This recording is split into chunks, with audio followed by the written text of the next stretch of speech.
Welcome to day 93 of 100 Days Heart Challenge.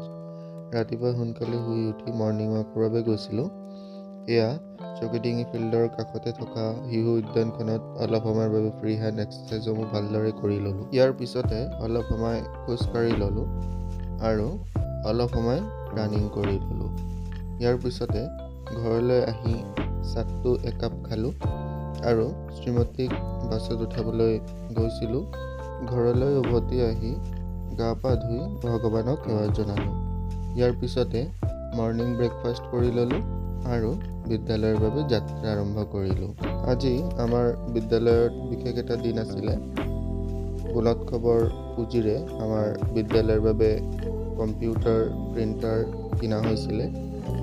সেইটো আজি শুভ উদ্বোধন কৰা হ'ল আৰু ছাত্ৰ ছাত্ৰীসকলৰ বাবে কম্পিউটাৰ কৰ্ণাৰ এটা মুকলি কৰা হ'ল। ছাত্ৰ ছাত্ৰীসকলক ইয়াত কম্পিউটাৰ শিক্ষা দিয়া হ'ব। ইয়াৰ লগতে আমাৰ বিদ্যালয়ত নতুন এগৰাকী শিক্ষয়িত্ৰী স্বইচ্ছাৰে শিক্ষাদান কৰি আছিল যোৱা এমাহৰ পৰা।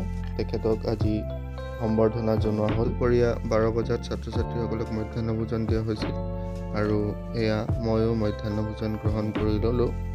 আৰু ছাত্ৰ ছাত্ৰীসকলে বিহুৰ আখৰা কৰি আছিলে।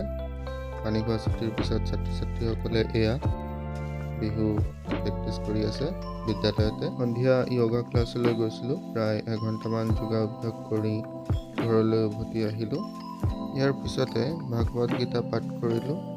আজি প্ৰথম অধ্যায়ৰ শ্লোকসমূহ পাঠ কৰিলোঁ আৰু এয়া হ'ল আজিৰ চেল্ফি। ধন্যবাদ।